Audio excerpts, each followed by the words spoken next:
Good evening and welcome to the National Humanities Center Humanities in Class webinar series. Tonight's session is titled The Shattering, 1968 and the Course of Modern America. I'm pleased to be joined by Kevin Boyle from Northwestern University. My name is Andy Mink and I'm the Vice President for Education Programs at the National Humanities Center. I'm actually joining you tonight from Chicago, Illinois, just down the street from Kevin at Northwestern, ironically enough. I'm here for the National Council for Social Studies annual conference. If you are also at NCSS, please make sure that you say hi at some point. Make sure that you see the various materials and resources that we have available here at the conference for you. Kevin is the professor of American history at Northwestern, and he's also part of the Organization of American Historians Distinguished Lectureship program. And I'm very pleased to have Kevin join us. Tonight's webinar will be operated as a audio only and PowerPoint associated webinar. You will see the PowerPoint, you'll follow along with Kevin in the lecture that he's prepared for you. But the key to these webinars is that your participation can be registered in the chat box that's located at the bottom of the GoToTraining control panel. If you look over there now, you'll see that many of your colleagues and friends are acknowledging themselves, sharing where they're from, greeting each other. And I would encourage you to do that. I'd also encourage you to register any questions you have in tonight's session, any thoughts, any responses to an open-ended prompt that we might give, any sharing of resources that you might use in your own teaching. My job as moderator then is to bring those questions into the conversation. And so I'll make sure that your questions are answered. I'll make sure that your thoughts are registered.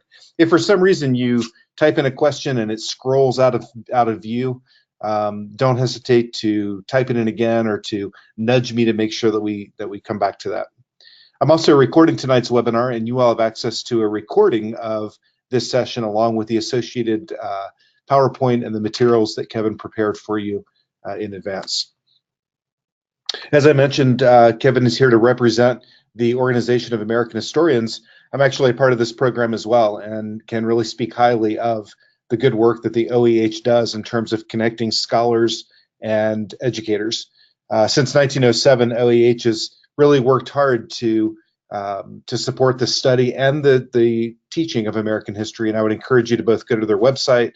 I would encourage you to consider going to the annual conference, which I believe this year is in Philadelphia in the spring. And I would also encourage you to take a look at that lectureship program. There are many just excellent scholars and speakers and facilitators who are a part of the program, and they are more than willing to come to your locality, to your district, to your state, to various convening and share their knowledge on any given topic in American history. The National Humanities Center does similar work.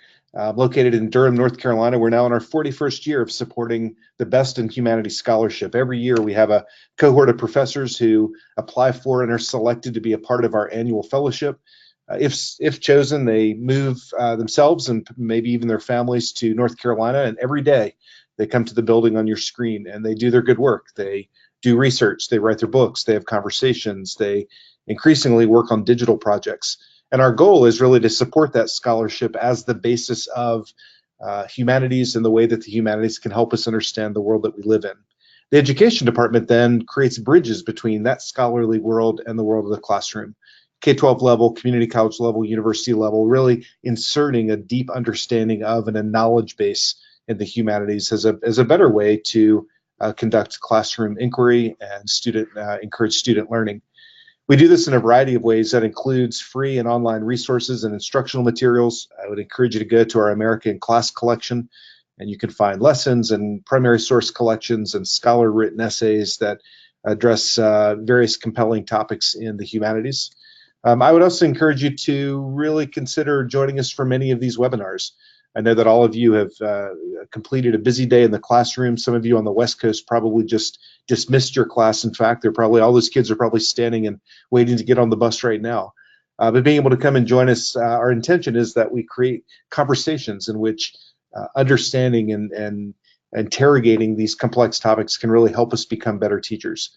Our spring registration has already opened. It opened about a week and a half ago. And I can tell you and warn you that we are already filling most of these sessions. So at any point, you can go to our Humanities Class webinar series website. You can sign up for free for each of these individual sessions.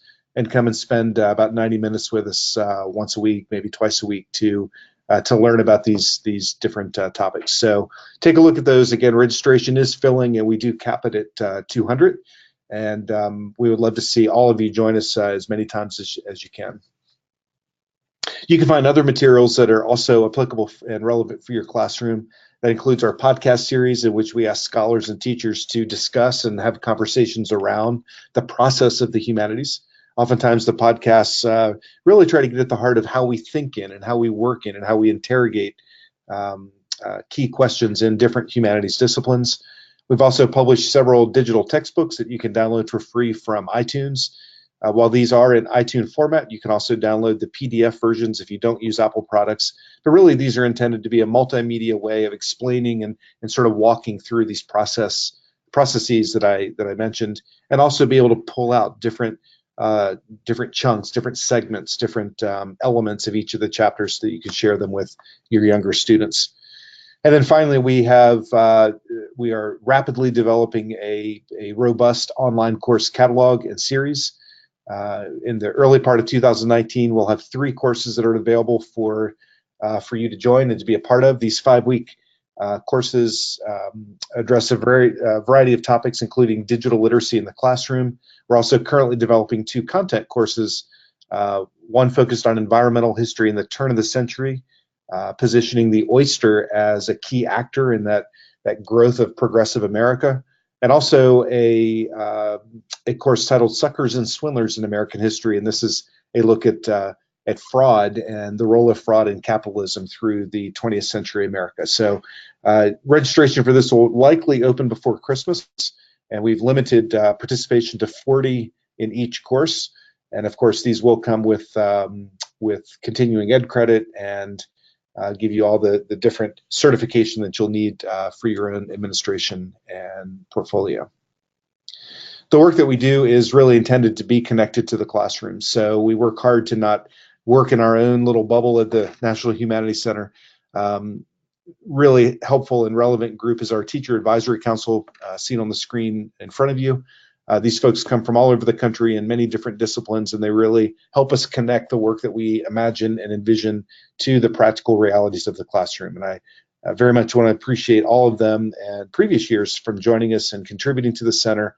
And I would encourage any of you who are interested in being more involved in the National Humanities Center to keep an eye out for our call for applications for next year's session, likely in April. At the end of tonight's session, you will receive a short survey to complete.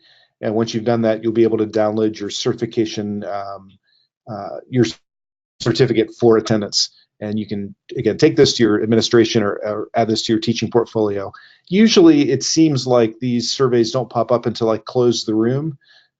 So when our session is done tonight, I'll probably leave it open for a minute or two and let folks say goodbye and sort of wrap things up. And then when I close the room, that survey will appear and you can download your certificate. If you have any problems with that, don't hesitate to email me or Libby Taylor, my administrative assistant, and we'll be happy to look into that for you and get it cleaned up quickly.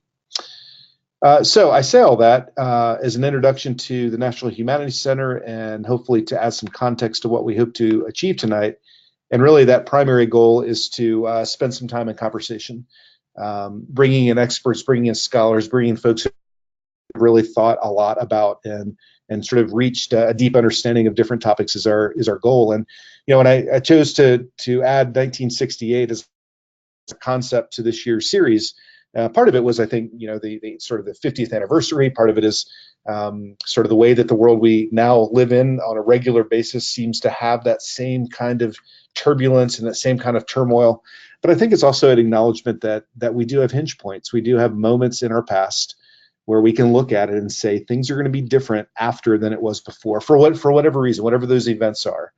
And they become complicated when you're living through them. They are increasingly complicated just afterwards. But now that we look backwards, we can really start to assemble those pieces in a particular way. It may actually tell us quite a bit about where we are now. So, you know, whether it's 1776 or whether it's 1860 or whether it's 1941, 1968 seems to have that kind of carbonation to it. It seems to have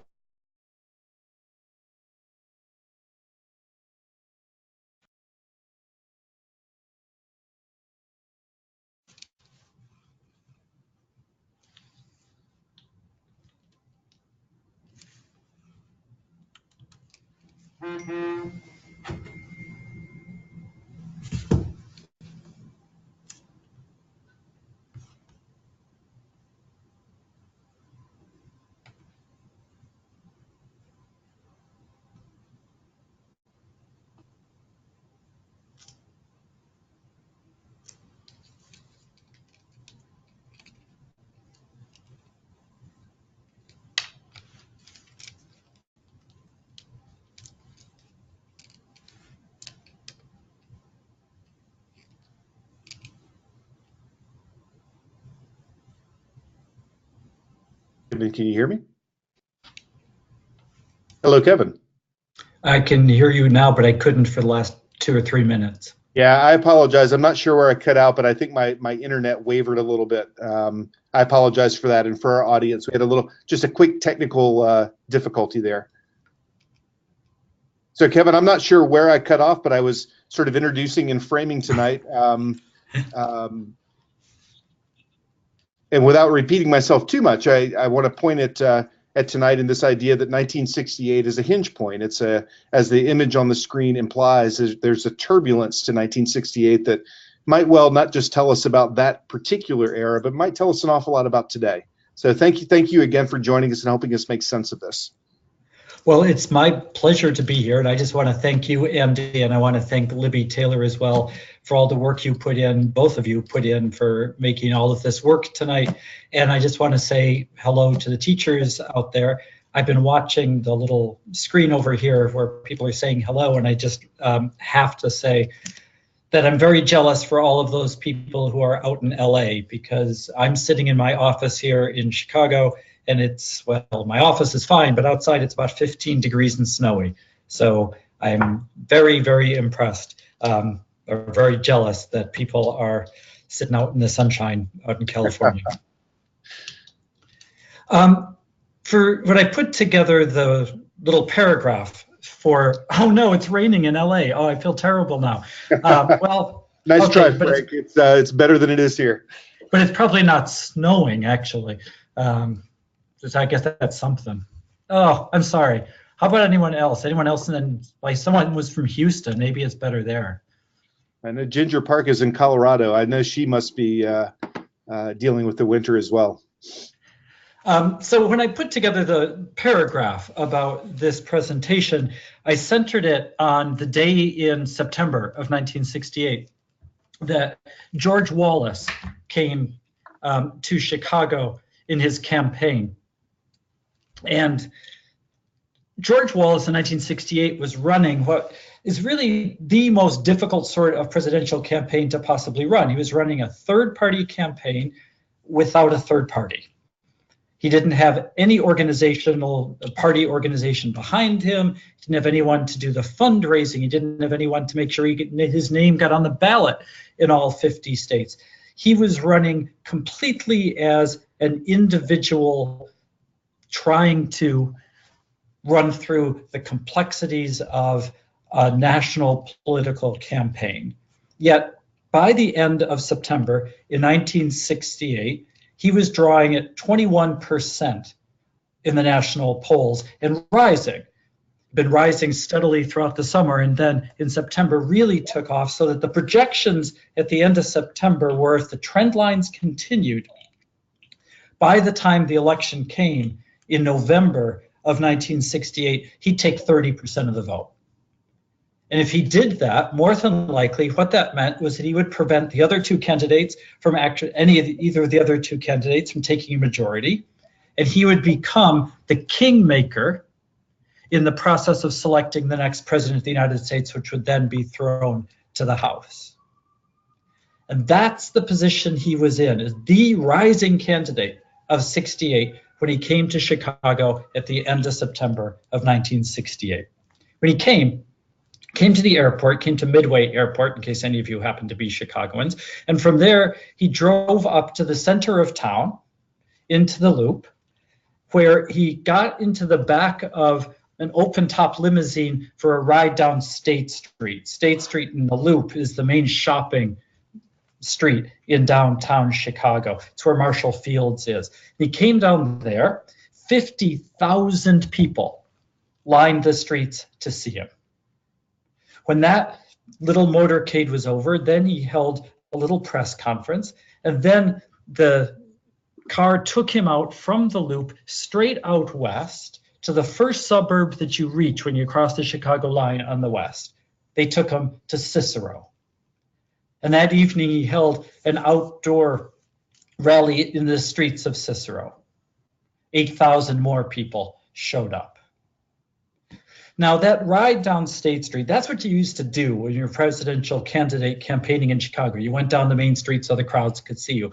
But in 1968, that carried a special meaning to go down State Street, because what it meant was that he was a block away, 2 blocks away, from the very place where the Chicago Convention riots had been the month before. And Cicero had a real particular meaning, because going to Cicero in 1968 meant that George Wallace was defying the memory of Martin Luther King. And out in Cicero that day, when he got out to Cicero, it just so happened that the famous journalist, presidential journalist, campaign journalist, Theodore White was there that day. What I've got sitting here in front of me is Theodore White's book, The Making of the President, 1968. And I want to just read you a tiny little bit of his description of that rally out in Cicero. This is what White says. He says, "As he spoke, the Cicero crowd rocked with him. He was saying what was on their minds, saying it like it is, saying it the way they said it to each other in the bars. And while Wallace spoke, violence sputtered on the fringe of his Cicero crowd. A young man carrying a McCarthy placard found himself assailed. The attackers kicked his ankles. A middle-aged blonde woman pushed through the crowd and screamed, 'Shoot him, kill him.' The youth carried a sign saying, 'Don't let Wallace make this a police state.' And the woman clawed his face and slapped it. The crowd, approving her, yelled expletives, 'Take a bath, you dope addict.' An apparently Jewish reporter was taking notes, and several yelled, 'Hey, you Jew,' expletive. 'How you doing? You writing backwards?' And I wanted to continue to travel with Wallace through the industrial towns of Michigan the next day, but there was no more to be learned in traveling with Wallace for days than for hours. One could report only the fluctuation in depth and intensity of hecklers or cheers he roused. His message was absolutely simple, short, and clear. He was telling the people that their government had sold them out." And what I want to do in today's talk, and hopefully in conversation with Andy and with you as well, is I want to just try to understand how it was that in September of 1968, this man of all men could have that position of influence and power in the course of a presidential campaign, how he could rouse those kinds of emotions. That's all I want to do. And I think the way to do that is to try to put 1968, the events of 68, and particularly the politics of 68, into a wider context, to see how it fit into a bigger story. And in particular, I want to focus on 2 particular stories: civil rights and Vietnam. And it seems to me, as Andy was saying a little while ago, that in looking at those 2 things, we can understand a little bit, at least, of the nation we live in today. Let me start with civil rights. I don't know about you guys, and doing a presentation this way, I really don't know about you guys, but when I taught American race relations for an awfully long time, the way that I would do it is I would conceptualize that there were 2 racial systems. There was a racial system in the South that was de jure, that was legally based, the Jim Crow system. And there was a racial system in the North that was de facto. And that the civil rights movement in the United States, a photo, by the way, from Detroit in the 1940s. And the way that the civil rights movement developed in the United States is beginning, I would have said, in the late 40s, early 50s. African Americans in the South waged a struggle against the de jure system they lived under. And then in the 1960s, that movement came north against the de facto system of the North. That was kind of the standard understanding I had of civil rights. In the last 10 years or so, that has been completely transformed for me by changes in, amazing changes really, in American scholarship. And so now the way, when I teach the American racial system of the first half of the 20th century, the way that I understand it, the way I try to teach it to my students, is to say that the American racial system, as it took shape in the late 19th century, was Southern born, because 90% of African Americans lived in the South. And that system certainly encompassed laws. It certainly encompassed de facto Jim Crow de jure segregation, the famous Jim Crow laws. But it also encompassed forms of discrimination and segregation that weren't legally based. Segregation in the workplace. African Americans could only have a certain set of jobs. Other jobs were for white people. Segregation in where people lived in social space. Black parts of town, white parts of town, often separated in ways that were clearly demarcated. And that system, as it was created in the late 19th, early 20th century, existed in all those forms.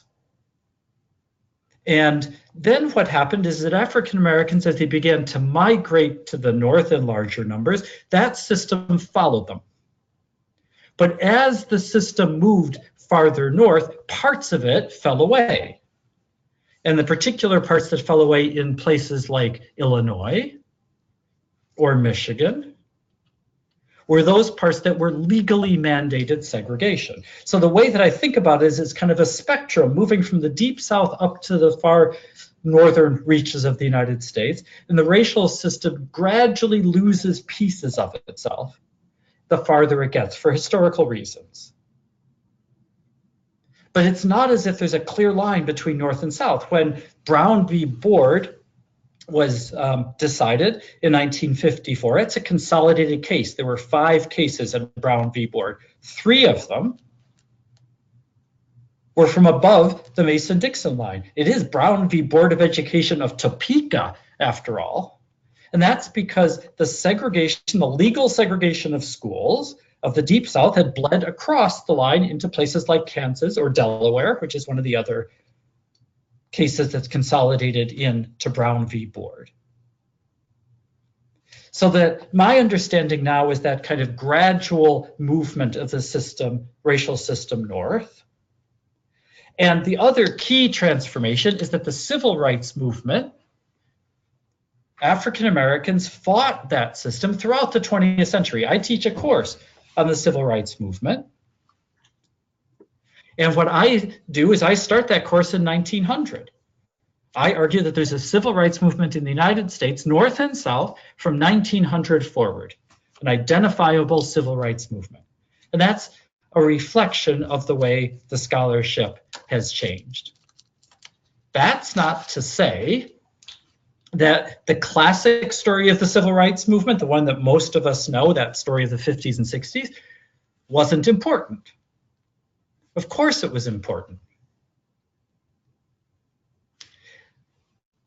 We tend, at least I tend to think, that the story of the civil rights movement, as most of us know it, starts in Montgomery, in the Montgomery bus boycott, Montgomery, Alabama, 1955. And we think of that as the critical first step of the modern civil rights movement. And we do it because that's what produces Rosa Parks as a famous figure. It's what gives us Martin Luther King. But I actually think the critical first step of the civil rights movement that we tend to think of as the classical phase of the civil rights movement, the really critical step actually is in Little Rock in 1957. And what makes Little Rock so critically important is that what Little Rock does through the NAACP, it's not King, but it's the NAACP, it's those African American high school kids.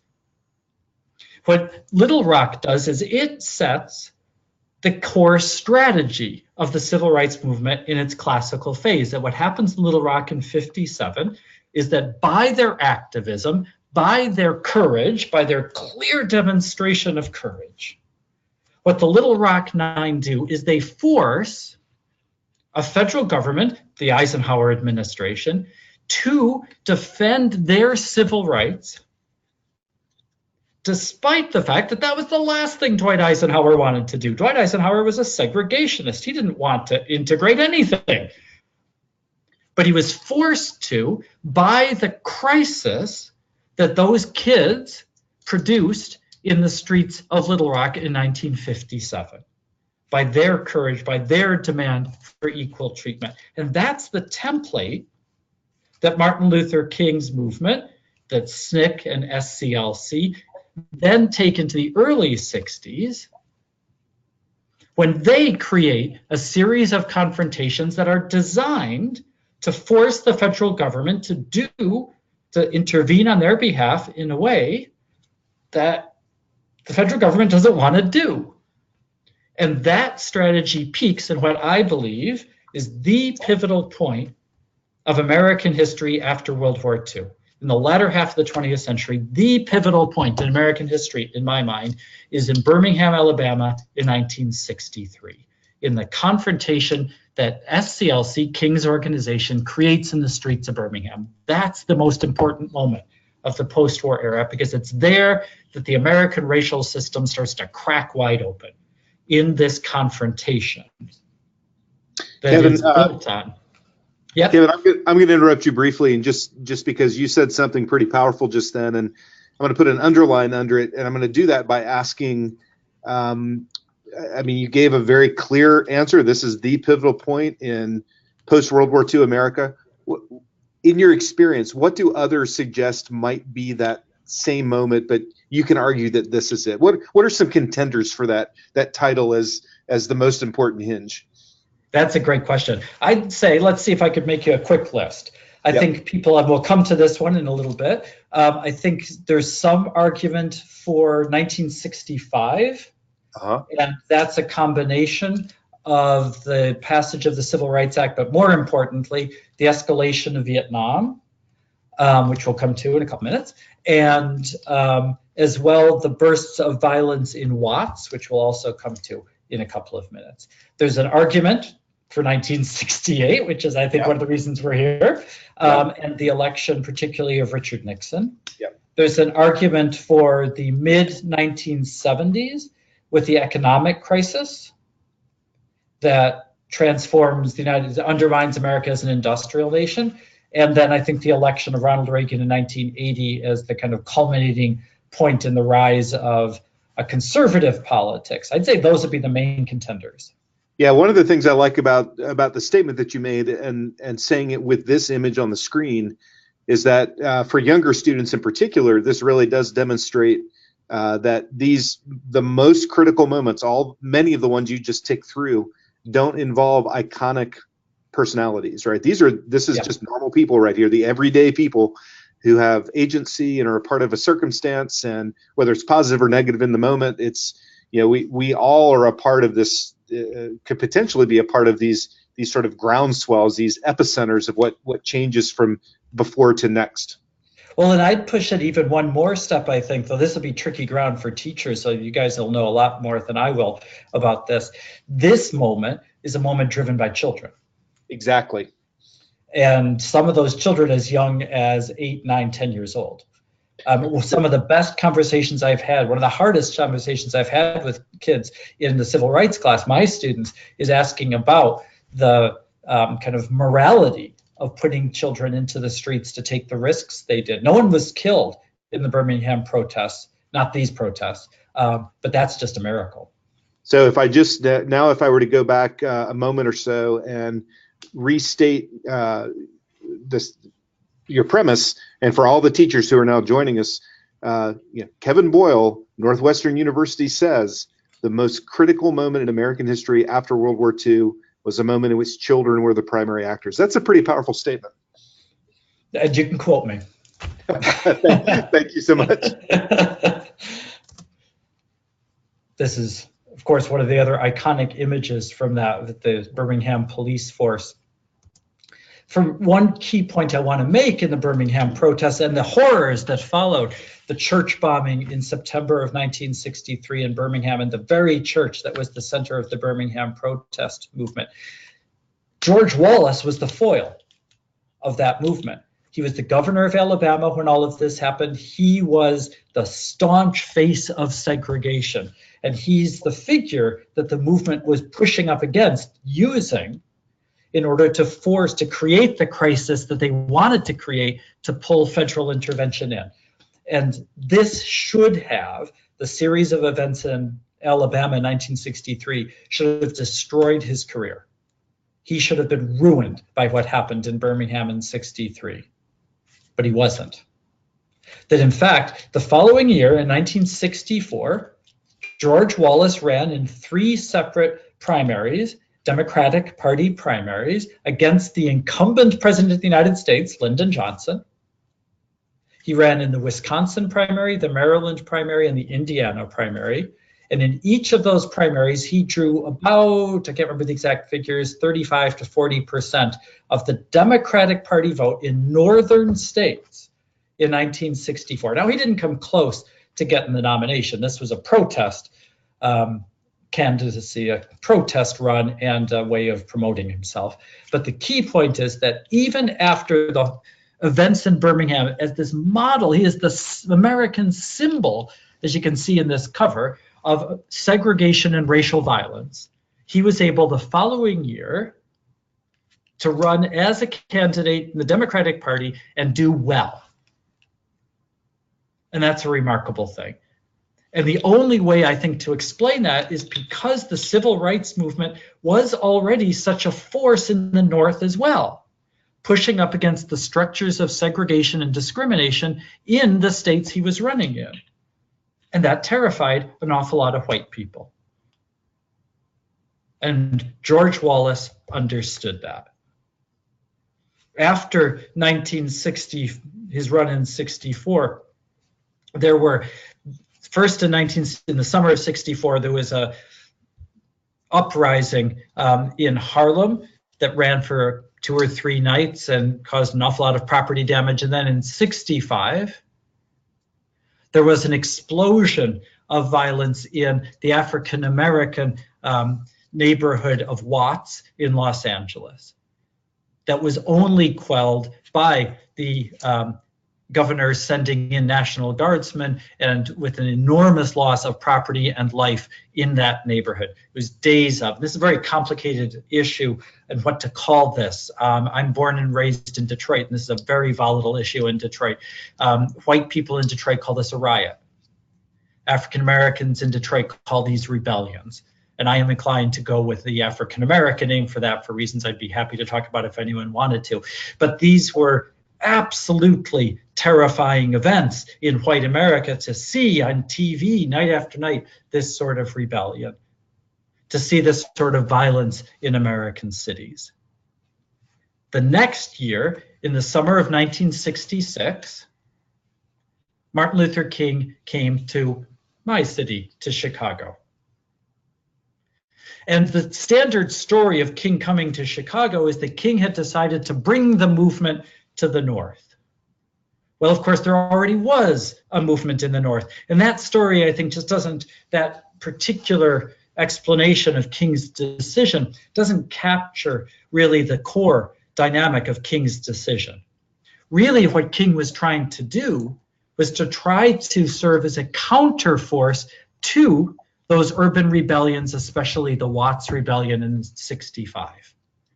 So what he wanted to do was he wanted to prove that his model of nonviolent resistance to racial oppression could in fact work in the urban North as well. And he could therefore serve as a counterbalance to the urban rebellions that had already started to happen, first in New York in 64, and then in Los Angeles in 65. And he chose Chicago because it was hyper-segregated. I'm sorry of the quality of this image here. This is shouldn't say this, I guess, but this is what happens when you steal a map off of Google Images. These darker areas, that's where African Americans live. South side Chicago, west side Chicago. Cicero's right out here. It's right there, actually, right out here. In any case, when he came to Chicago, he came in January of 1966, and the great plan that he had for coming to Chicago was that he would then confront the famous mayor of Chicago, Richard Daley, who could serve as the substitute for George Wallace.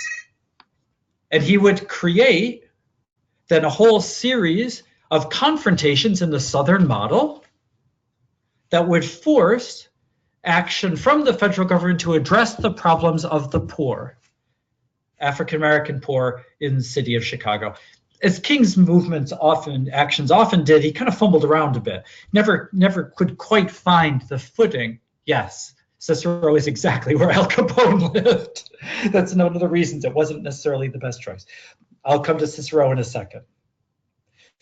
For months, King struggled to find some sort of strategy that he could deploy in Chicago, and it was finally in midsummer of 1966 that he hit on the key one. That what he would do is his movement would start marches into the white working class neighborhoods of Chicago, the places where African Americans simply couldn't move.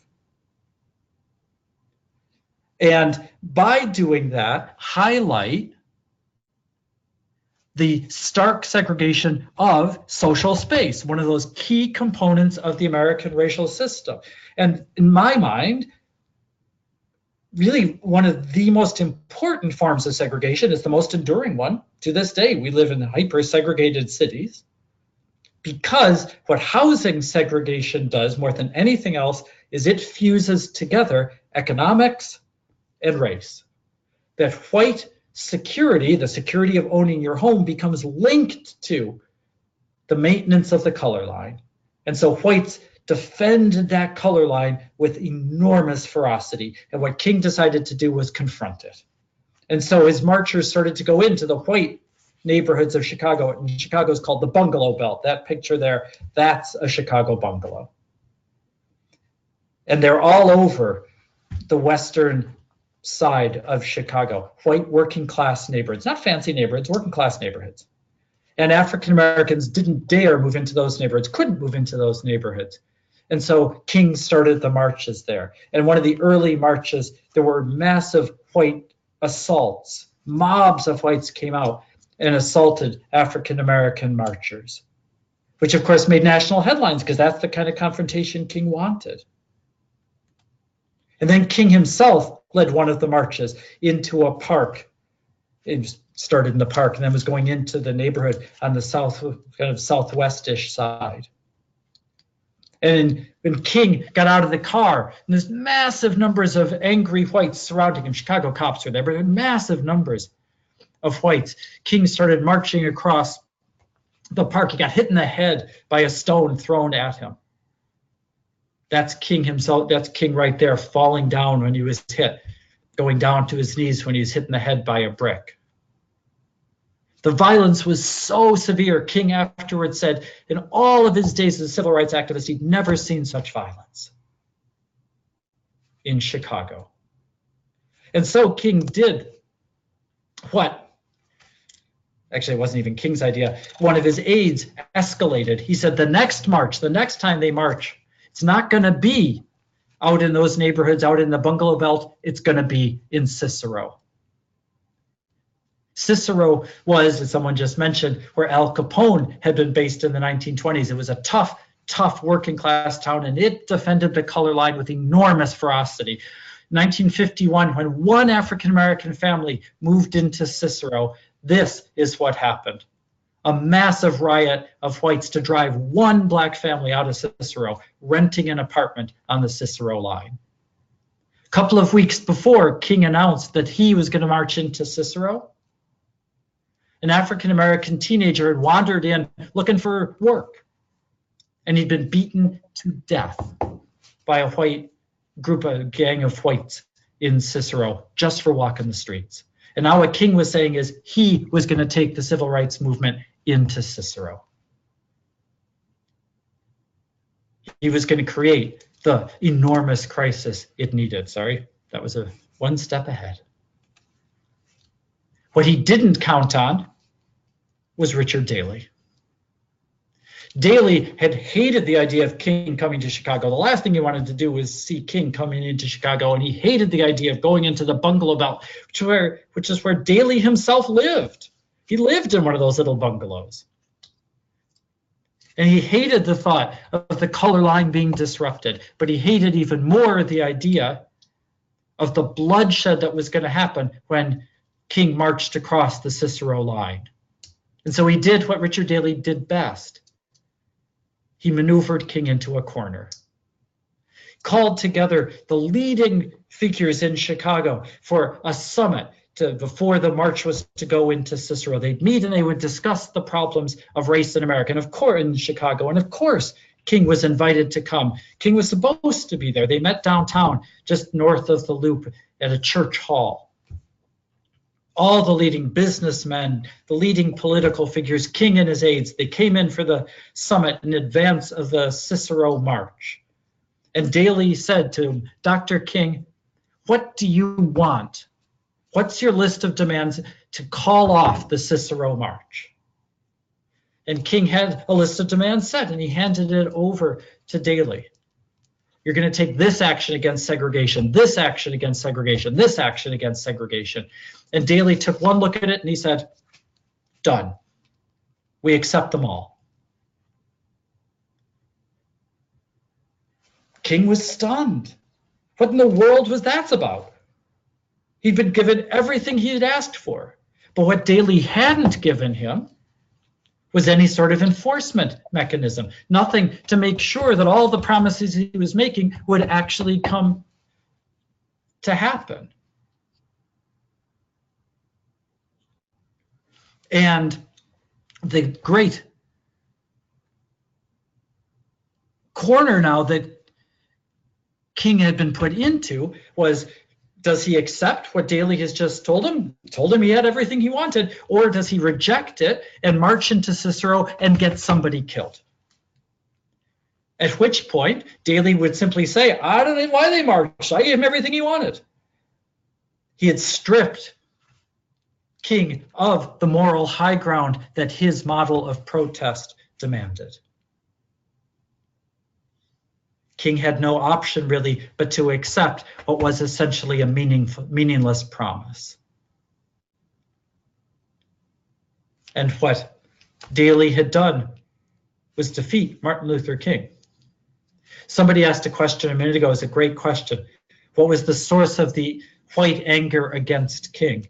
Was it that there were Southern whites living in Chicago acting on this? That's a great question, and it's one that's often asked about the Northern white violence against African Americans, because a lot of people who lived in cities like Chicago or Detroit, they like to say, well, you know, the problem was that it was a lot of Southern transplants in those towns. And there were white Southern transplants, but that gets Northern whites off the hook too easily. The real driving force of the white mobs against African Americans in housing was the fear that an African American moving into your neighborhood would drive down property values. And when that happened, you would lose the most important, for many people, most important asset you have. You'd lose the value of your home. And as a lot of us know from 2008, once the value of your home drops below what you can sell it for, what you owe on that house, once you get underwater, it's a terrible thing. That's the power of the fusing together of race and the economics of home ownership. That's what makes that the most volatile line for an awful lot of whites in the North. After King's defeat in Chicago, and everybody knew King had been defeated. Yeah, no, that's absolutely true too. Someone else said it's also about losing majority privilege. Of course it is. That's absolutely right. But it's also the way that you lose it is tied with the bottom line for home ownership.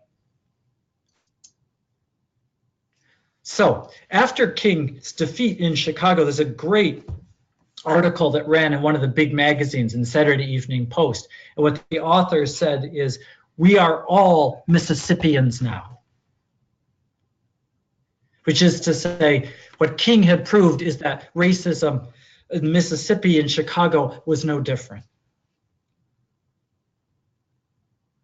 But I think that misses one key component, that in the South at least, African American activism could break some of the legal force of segregation.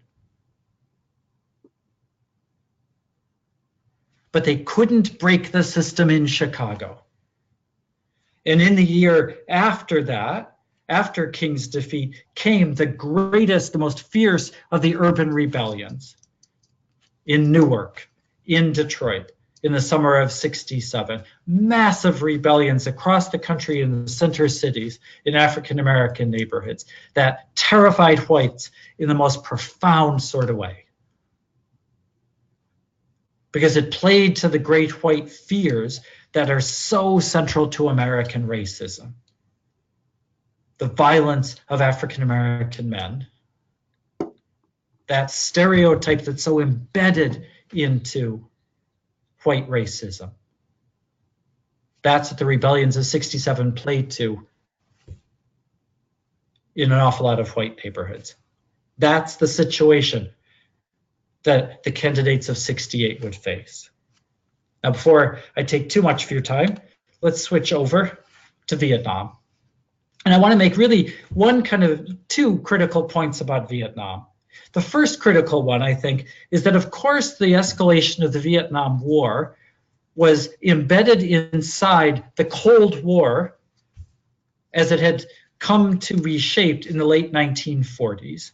But I think the critical lesson that we often don't have when we think about Vietnam is that moment in 1950 when the Cold War became a hot war, when in June of 1950, Harry Truman decided to send US troops into Korea to stop the invasion of South Korea by North Korea. And what makes that moment so critically important is that when that happened, the United States quickly bogged down in that war. There's a lot of backing and forthing, but they couldn't get a decisive victory. And so what happened over the next 3 years of the war, and the war ended in '53, the fighting ended in '53, what happened is that as the war stalemated, as the casualties climbed, Harry Truman's political career with presidency was shattered. It destroyed Harry Truman's presidency. And one of the ways it did that, one of the key ways it did that, is that there was a massive attack on Harry Truman, and because of Korea, from the right.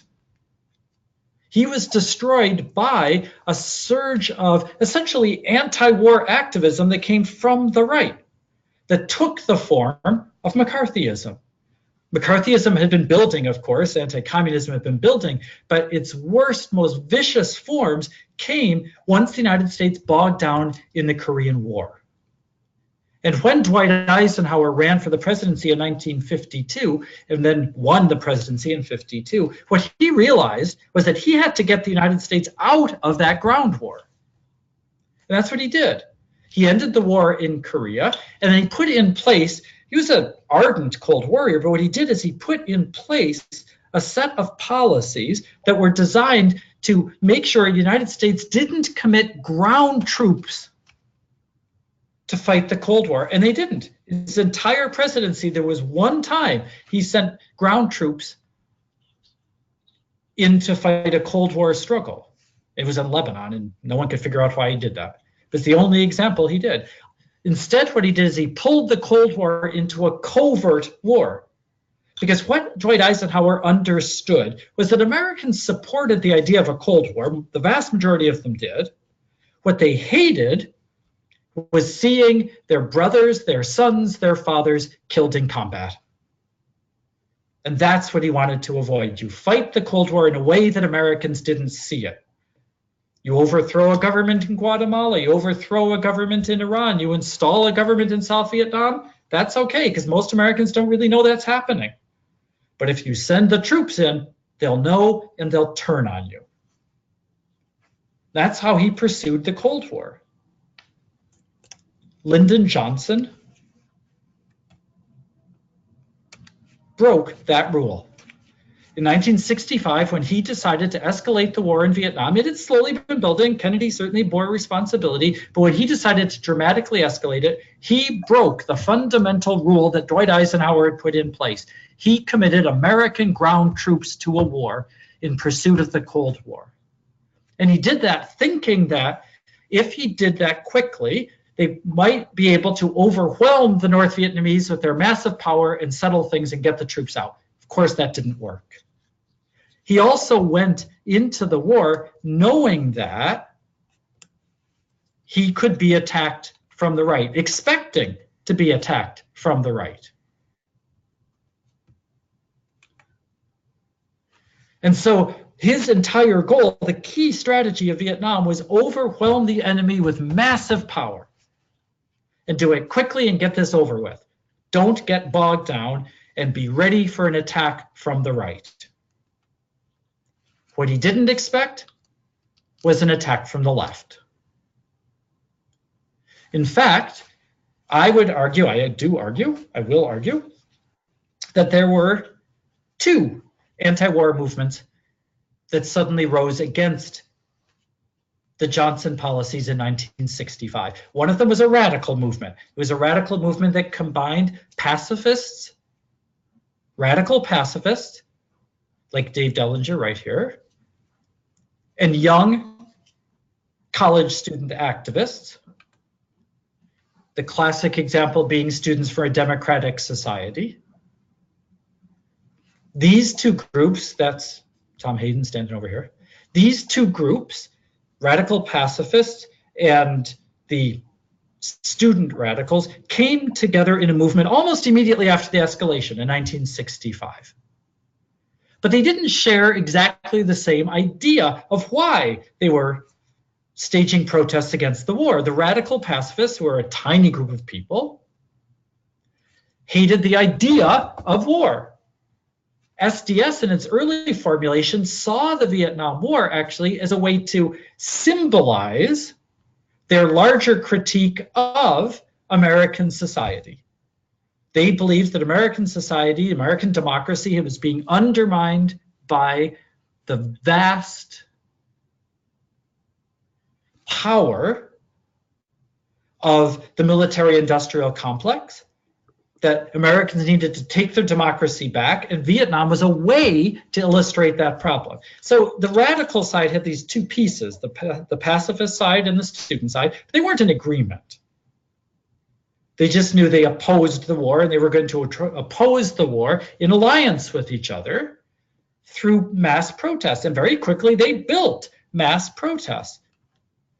The first major protest they staged was on Easter weekend, 1965. They thought, we'll see if we could get 5,000 people to march in DC. They got 20,000. And over the next 2 years, they managed to build a massive movement that could draw out 100,000 people to say the Great March on the Pentagon. They managed to combine in that process the countercultural impulses, that's Ginsburg right there, the countercultural impulses of the youth, kind of nascent youth movement, which brought even more complexity into this radical movement. The other anti-war movement, that was the radical movement, was a liberal movement. And it was led largely by people who accepted the idea of the Cold War, who had no problem with the idea of Cold War interventions. They just thought Vietnam was a stupid one to have made.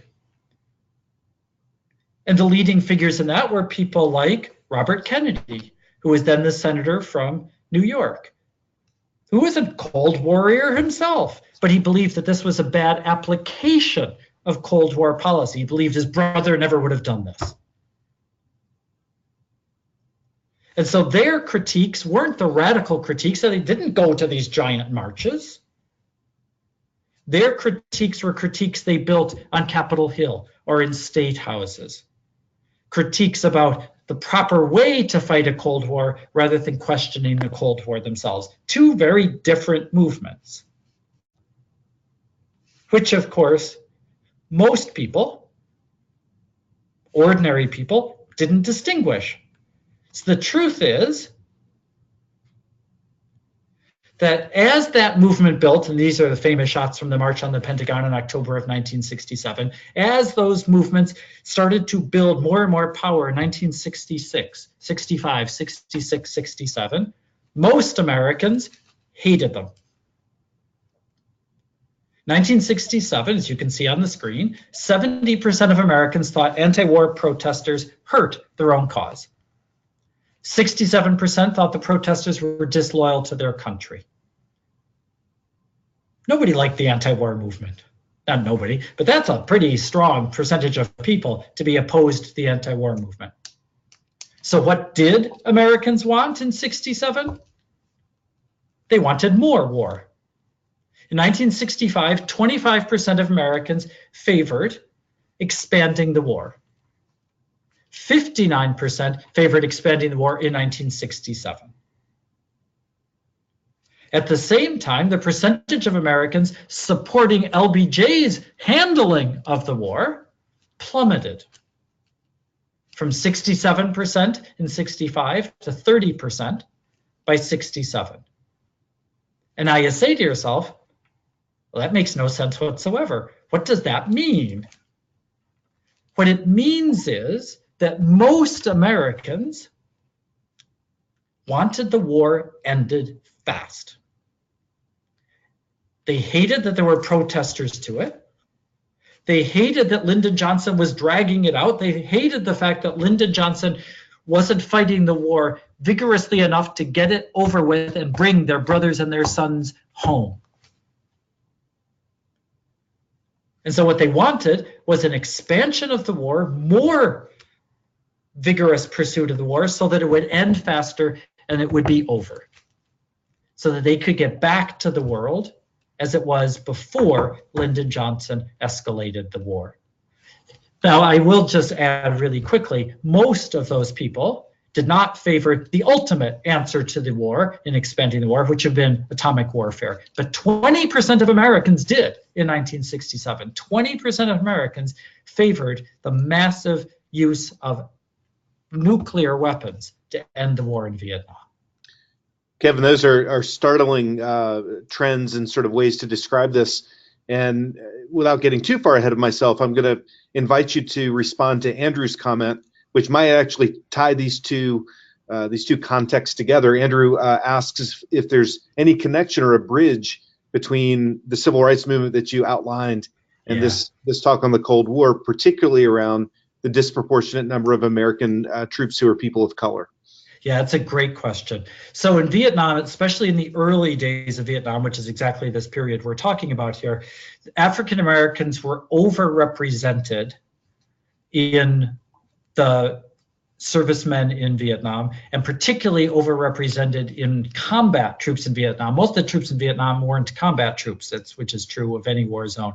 You know, they're support troops. But African Americans were overrepresented in 65, 66, and 67 because of the biases built into the draft. And the draft exempted people who had college, the ability to go to college, who are in college. And so what that did is it made it what has been famously called a working class war, that white working class kids were dramatically overrepresented and African Americans were dramatically overrepresented because of the economic profile of African American society in the mid 1960s. And there's another link as well to the civil rights movement. That alliance of radical pacifists and the student activism, that comes out of the civil rights movement and then transfers over to the anti-war movement. So this is a number of connections. A couple of people as well have noted that one of the things that made people so unhappy with the student movement in particular was also that class bias, that they looked at kids who were college kids and said, well, these kids have privilege, and then these working class and these African-American kids and other minority groups, their kids are the ones who actually have to fight the war. So there's also a good deal of class tension that runs through these statistics as well. The key thing for me, the one more step I want to take, is that it was that, well, let's move Bobby Kennedy out of here for a second. this wasn't just that people didn't like the way the war was being handled. This is, in these statistics, a third anti-war movement. It's the one we never see. It's the one we don't even know about. This is an anti-war movement from the right. This is a movement of people who want a more aggressive war to get the war over with. And it is enormously large. But we never see it because we think so much of the anti-war movement on the left, we don't notice that there's actually a massive one building on the right. The weekend after the March on the Pentagon, there were pro-war rallies all across the United States. And the one that was held in New York drew 100,000 people. Pro-war rallies. So in a lot of ways, LBJ was right all along, that the great fear of escalation wasn't the left, though we tend to think it was. It was, in fact, the right. And so it sounds like what you're suggesting, too, is that this escalation, this pro-war movement was driven by a genuine desire to end the war quickly. That's exactly right. That's where it comes from. Yeah, I'm positive that we rarely teach that piece. But I think it's the most important one in the long run. Yeah. Yes, it is very much the Hard Hat Riot in 1970. That's exactly what that is. It's a manifestation of this anti-war movement, this right-wing anti-war movement that had been building. Those folks, the hard hats, they're construction workers, right? They didn't want to go off to war. They wanted to get the damn thing over with. And they felt LBJ and then Nixon wasn't actually doing that aggressively enough, but they took out that anger on the anti-war protesters on the left. That's the dynamic playing in 1966, 67, and 68. And before you go to that, I'm going to bring up one more question that Lawrence Smith has posed, again, to sort of see the connection between the two threads that you've drawn for us, and that is, was Johnson's growing unpopularity over the conduct of the war in any way connected to his success in getting the Civil Rights Act and Voting Rights Act passed? You know, I don't think so. It's a really good question, and I may change my mind about this in like 10 minutes. I don't think so. I think his growing, well, it depends how, that's a really good question. Let me put it this way.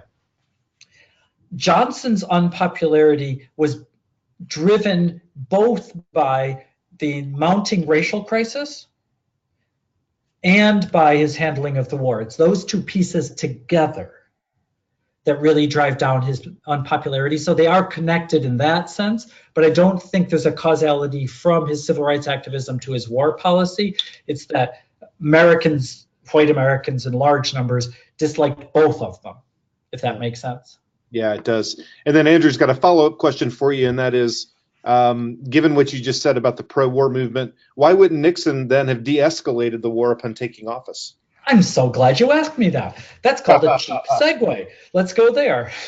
When Richard Nixon, so when 68 started, everybody knew that Lyndon Johnson was running again, but everybody knew Lyndon Johnson was a wounded candidate. Lyndon Johnson knew he was a wounded candidate. And so what the Republicans did is they very quickly consolidated around Richard Nixon. And the reason they did that is because Richard Nixon had enormous amount of name recognition. Obviously, he'd been vice president of the United States, right? But also because Nixon knew how to campaign. He wasn't going to screw it up, essentially. When you know you're going to win, or at least you have a good chance of winning, you want a candidate who won't screw it up.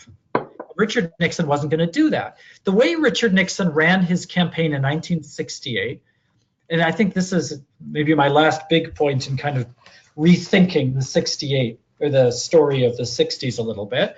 Richard Nixon ran a campaign modeled exclusively, dramatically on Dwight Eisenhower. Dwight Eisenhower in 52 had very famously said, I will go to Korea and I will end, that was one of his great slogans, I will go to Korea. He never even said what he was going to go do in Korea. But the message was, I'll go solve the Korean War problem. That's what Nixon did with Vietnam in 68. He said, I will solve Vietnam. I've got a plan. I don't know, I won't tell you the details, but I got a plan. That was just a ripoff of the Eisenhower policy campaign slogan in '52. Ike didn't like integration. He hated the idea of integration, but he would enforce the law. Nixon ran the same way. We have to be moderate on race. We're not going to race bait. What we're going to do is but we don't want to push too hard. We don't want to, Americans aren't ready for huge integration. We want a middle of he ran as a moderate. He ran as a Republican, an Eisenhower Republican moderate. And he promised to end the war. He said, look, Johnson screwed it up. I'll fix it. And to your question, Andy, when he became president, what did he do? He brought the troops home. In other words, he followed an Eisenhower policy. Get the troops off the ground. It took him a while, but he did. He brought home most of the troops, and he tried to turn Vietnam into a covert war. You bomb people, but you don't have Americans killed on the ground.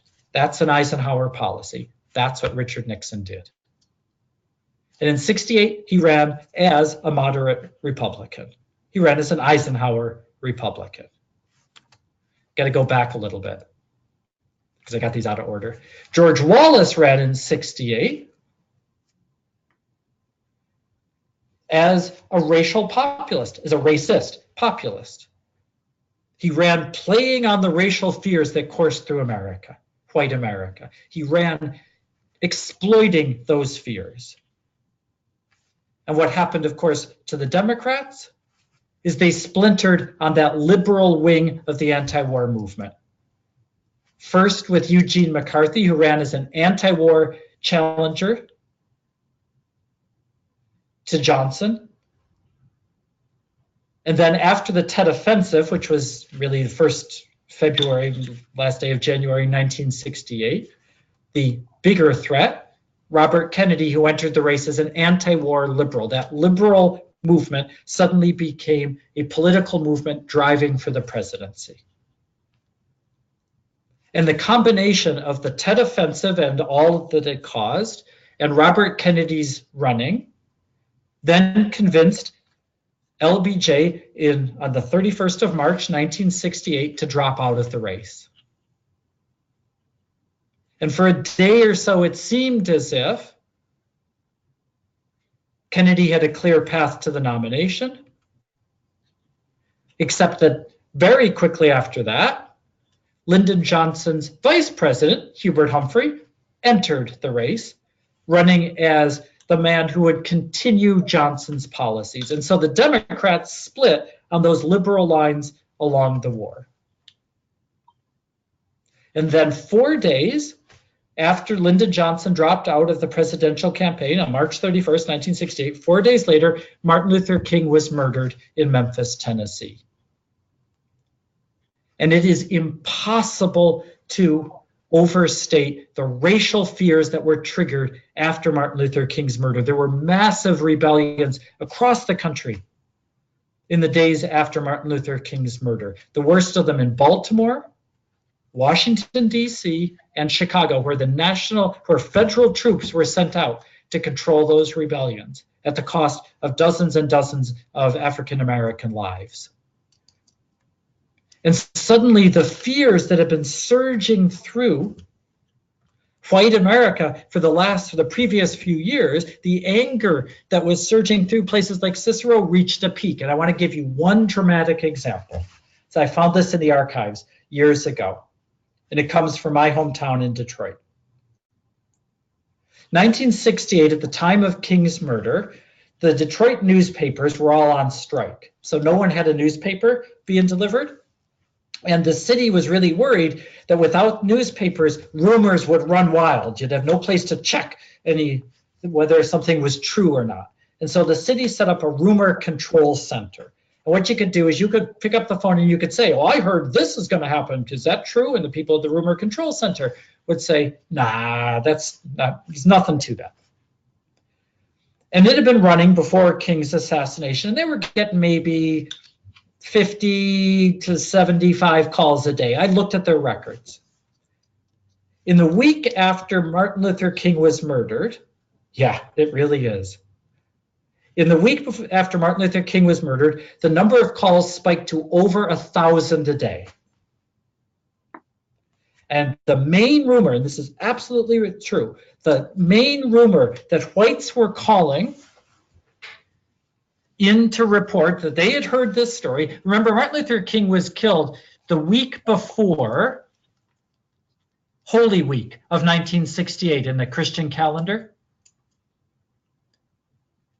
So that week, the week of Holy Week, 1,000 calls a day coming into this rumor control center. And the main rumor that they heard was that on Good Friday of that week, African Americans were going to march into the suburbs of Detroit en masse and kill all the children.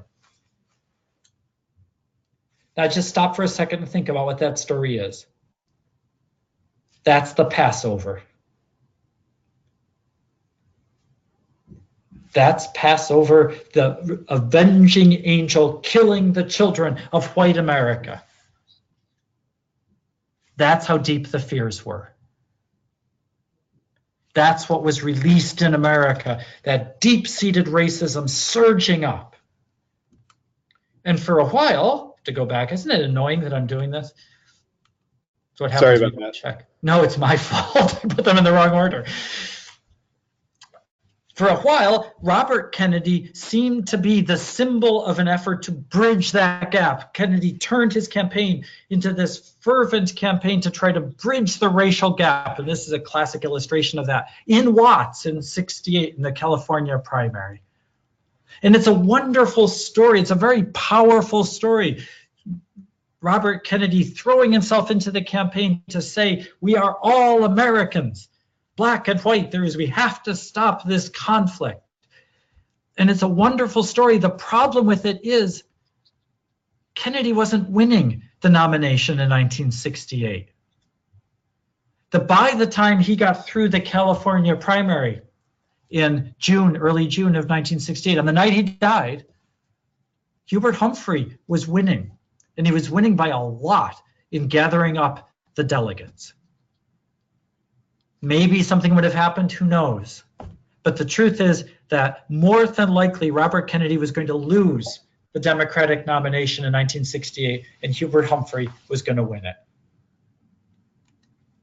Once Kennedy was killed in June of 1968, of course, Humphrey became the sure nominee.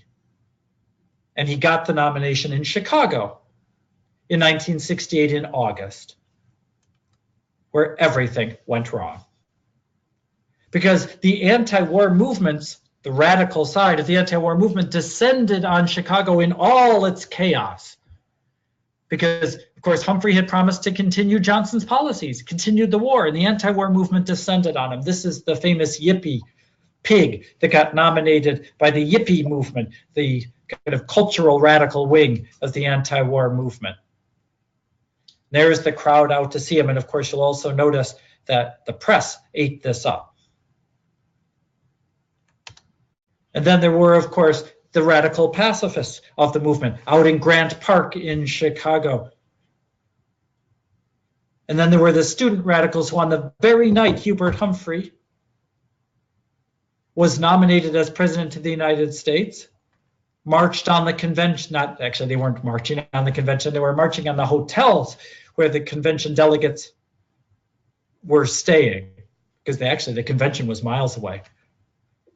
And Richard Daley, the same Richard Daley who had contained King in '66, sent out the Chicago cops for the great melee outside of the convention, played on live TV, while inside the convention, the liberals went into revolt, turning the floor of the convention into this chaotic scene of order breaking down. And it's in that moment that Hubert Humphrey's campaign collapsed, that he was nominated in chaos. But it's chaos that has to be understood as coming from these forces that had already been building for years, now coming together in Chicago. And all of that brings us back to Chicago and George Wallace in September of 1968. After this convention, which was in late August, it was in late August because Lyndon Johnson wanted it to coincide with his birthday. He thought it would be a great celebration of his birthday. Didn't quite work out that way. After that, Humphrey came out of that convention with his poll numbers absolutely collapsing. And with Wallace's numbers surging up because, of course, what he promised was that this kind of thing that you're seeing here, when he was president, that wasn't going to happen. The racial tensions that the racial fears that whites held, he would address them. The hatred that so many Americans felt for those anti-war protesters, he shared them. And that's what he brought to Chicago in September of 1968. That's why it matters that he came down the street 2 blocks from this scene, because he was claiming this for himself. And it's why it's so important he went to Cicero, because Cicero was the place that King couldn't go. And he could. The day after his visit to Chicago in September of 68, he made the great mistake of his campaign, which I'm happy to talk about if anyone's interested. But essentially, he chose really the wrong running mate. And after he did that, his standing, his poll numbers started to plummet. And in the end, in November of 1968, he didn't actually carry anything outside of the Deep South. The dark red here, those are the states he carried. And if you look at the numbers, what you see is an incredibly close election, with Richard Nixon taking 43.2%, Hubert Humphrey taking 42% point something percent, and 12.9% for Wallace. What you see is, in the end, a victory for moderate Republicans, for Eisenhower Republicans, but it's a very narrow victory. Unless, of course, and somebody noted, by the way, I noticed a couple of minutes ago, part of what happened in 68 is that at the very last minute, Richard Nixon destroyed a peace initiative that Lyndon Johnson put into place, which is the most cynical move from a very cynical man, may have been his most cynical move at all. What the best studies we have, though, of 1968 election says that if Wallace wasn't in the race, if Wallace hadn't been there, about 2/3 of his vote would have gone to Richard Nixon. And so what I did in this last slide here is I ran those numbers for you. What happens if you divide up his vote evenly among all of these groups and distribute them to Nixon instead? And what you see is a really remarkable combination.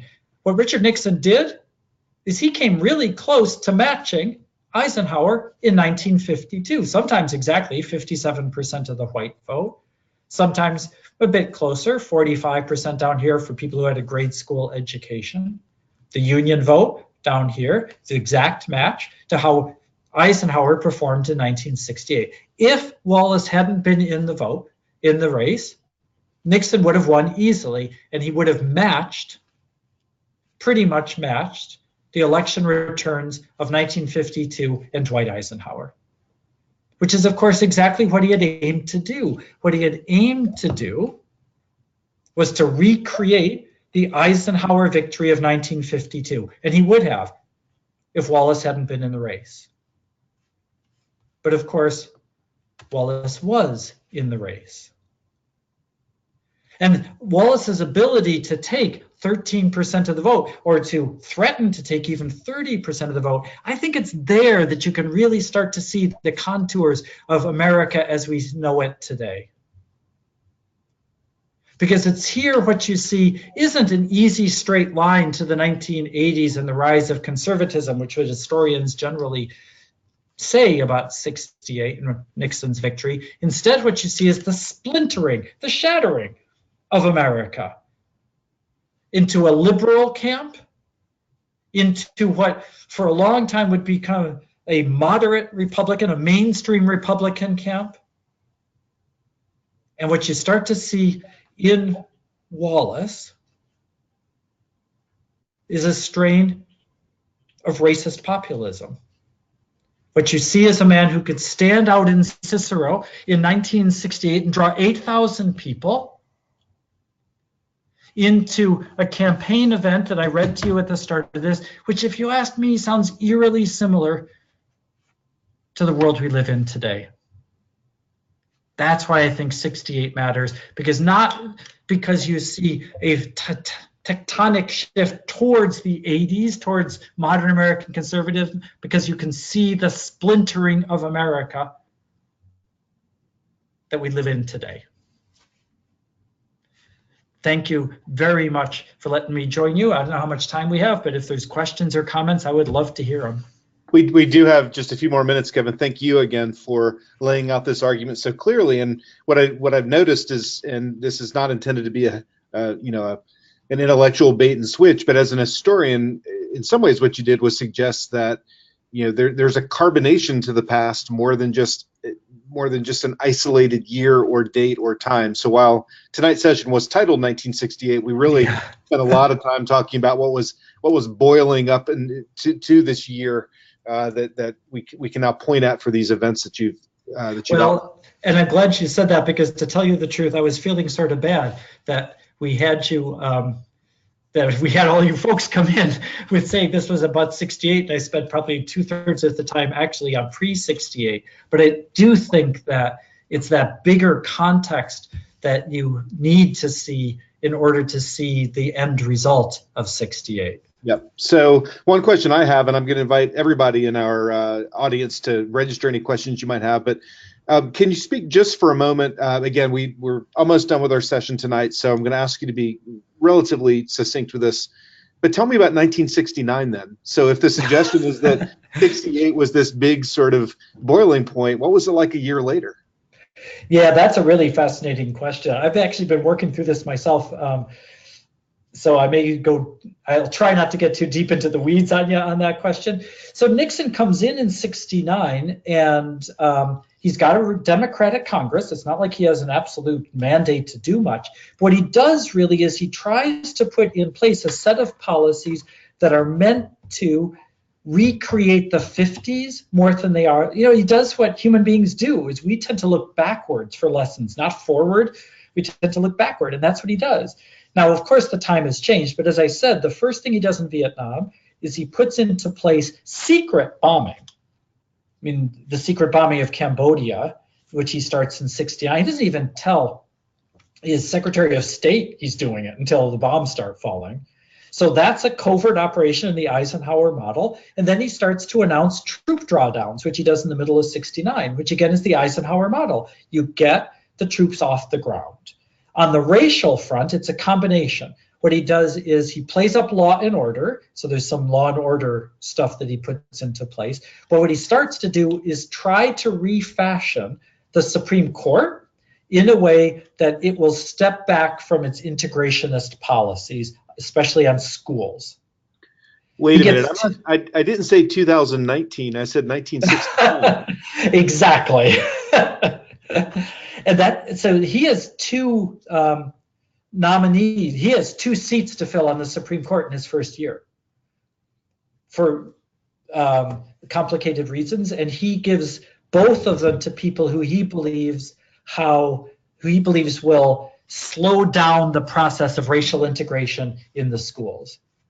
And he runs into some trouble because he can't get one of the nominees approved.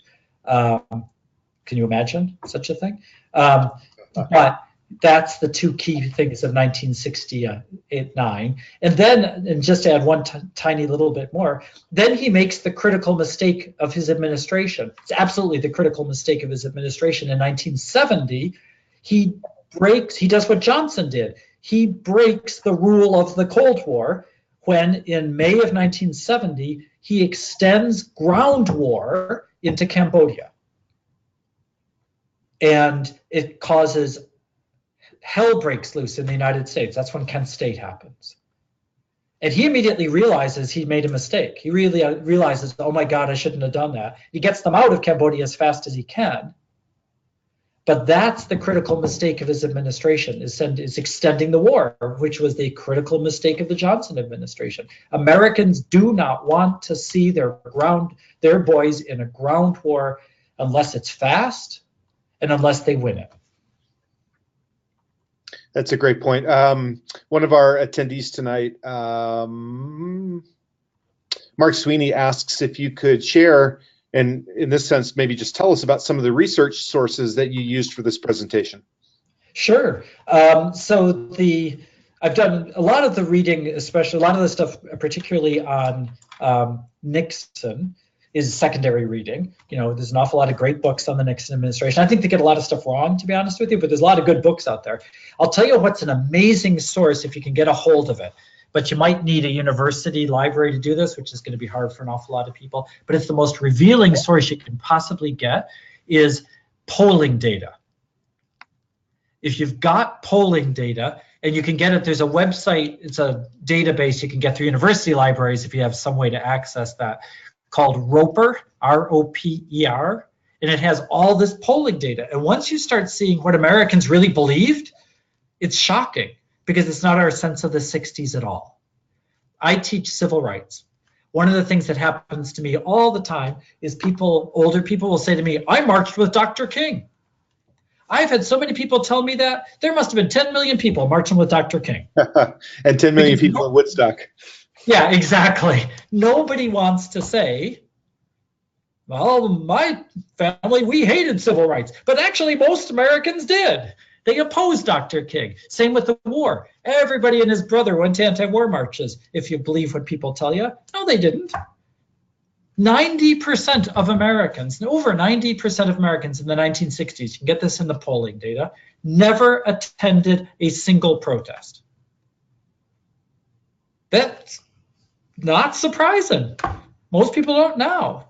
Yeah. But if you can get your hands on some of that polling data, all of a sudden, man, America in the 60s looks really different than the cliches of it. That's a really important point. And so I'd like to end tonight's session with this question, and maybe it ties a little bit into that point, and that is, you're not just an historian, Kevin, but you're an educator, you're a teacher as well.